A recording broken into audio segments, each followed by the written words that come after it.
I'm often asked by my students, what's the right way to model this in Autodesk Inventor? And while that's a complicated question because there's right and wrong could be determined by the object you're modeling and the process you want to work on, there are definitely better and worse practices that you want to follow.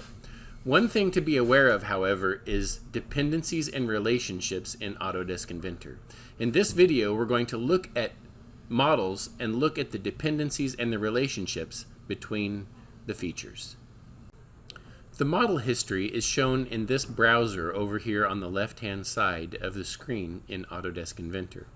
What it does is it shows you all of the important aspects of your model, starting with things like the origin geometry up here, your YZ, XZ, XY planes, your three axes, and your center point.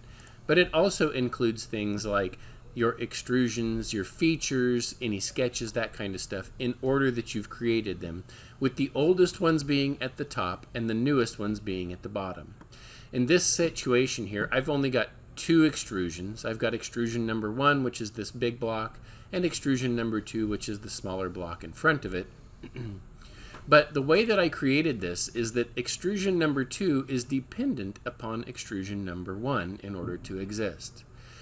If I were to try to move this around, for example, I could take extrusion number 2 and I could click on it and drag it down here below the end of the part so that it's as if I've done extrusion number 1, but I haven't done anything else yet. Extrusion number 2 doesn't exist. That's no problem.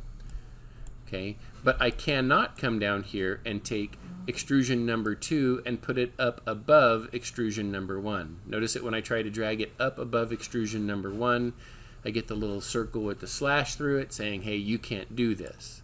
Now, another way to see this is to right-click on the extrusion and come down here and choose relationships.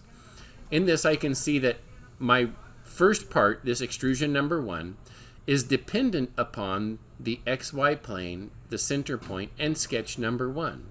But it has dependence as well. The things that are dependent upon extrusion number 1 are sketch number 2 and extrusion number 2.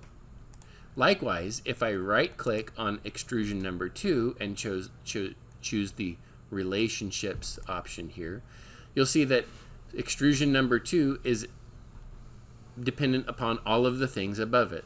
The plane, the center point, extrusion 1, and sketch 2, but because there's nothing below it, there's nothing that shows up down here. Now, you can modify this history a little bit, as I was talking about before. Let's do this in an interesting way. I'm going to apply some fillets to this object, and I've already chosen here the apply fillets to all of the fillets and rounds so that we get the whole thing.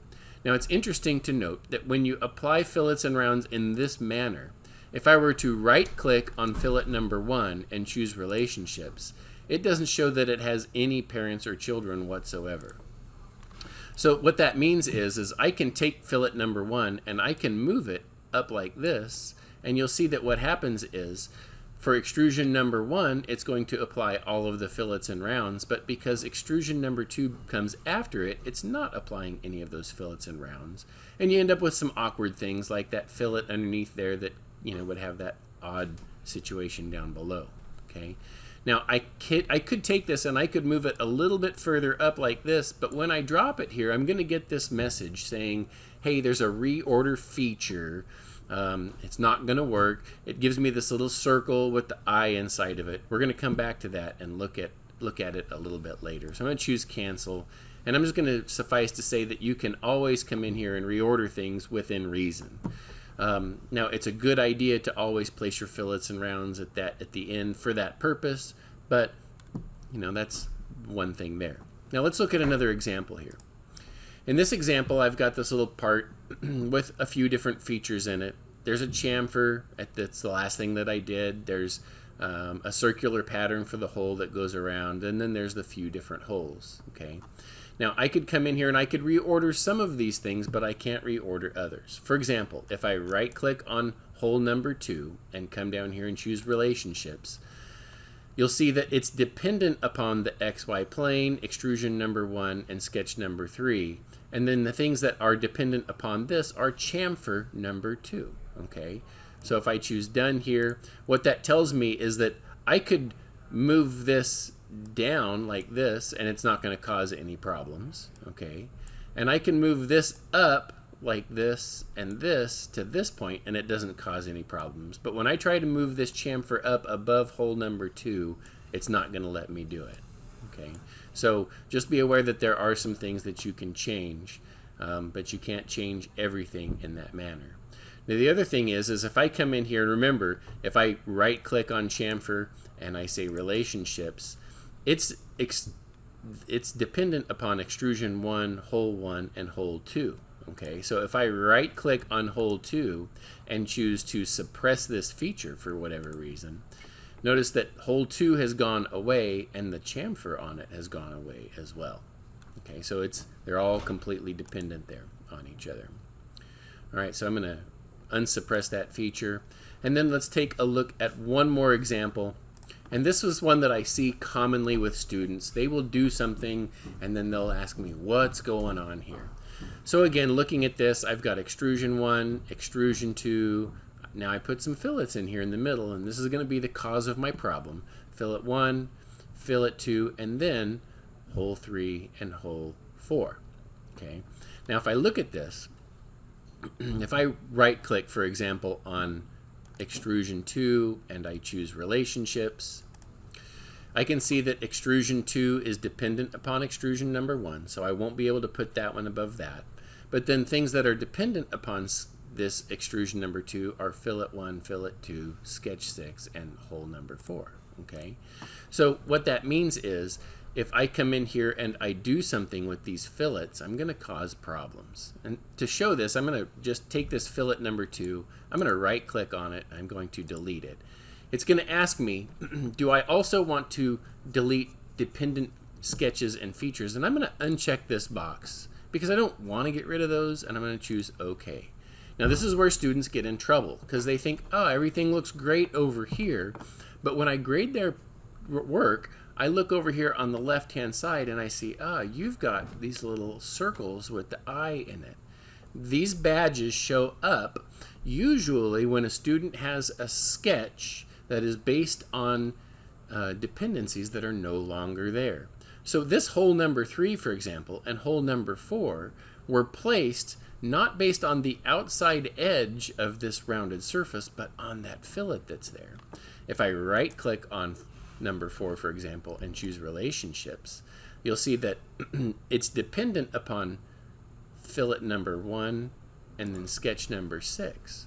Now, sketch number 6 is not one that I created. When I placed the hole, it created that sketch, but the sketch was dependent upon that fillet that was there. So that arc is the sketch that was created when I placed that circle and based it upon the edge of that fillet that was there.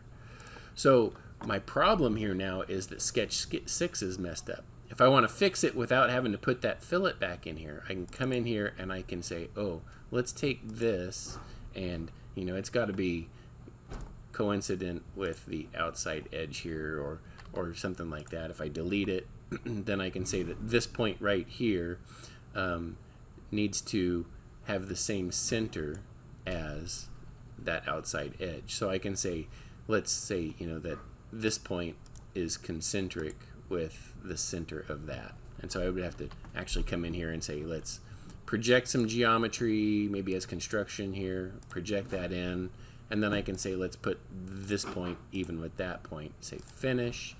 It still looks the same here, but notice now that I've gotten rid of that I. Okay, same thing on this one. If I open the sketch that it created, you'll see that it has that geometry right there that doesn't exist anymore, so I can delete that geometry. I can then come back in here again, project that outside edge, and then say, let's give the center of that circle, if I move that, okay, give it to me. There's the center of that circle that I just dragged off and moved. I can say, let's put that with the coincident point there. It's all good to go, finish. And now I've gotten rid of those badges over here that show. So you have to be careful when you're deleting those dependent objects. Okay. Now I could do the same thing here. If I delete this one, right click and say delete, It's going to give me that same thing because, again, this circle is dependent upon where that is placed and how big it is. All right. So I'm not going to do that now, but you get the idea. Be careful when you're deleting things in the history browser because they will affect the things that come after them because of those dependencies. Hope this helps. If you like this video, like it, subscribe so that you get more of this type of information in the future.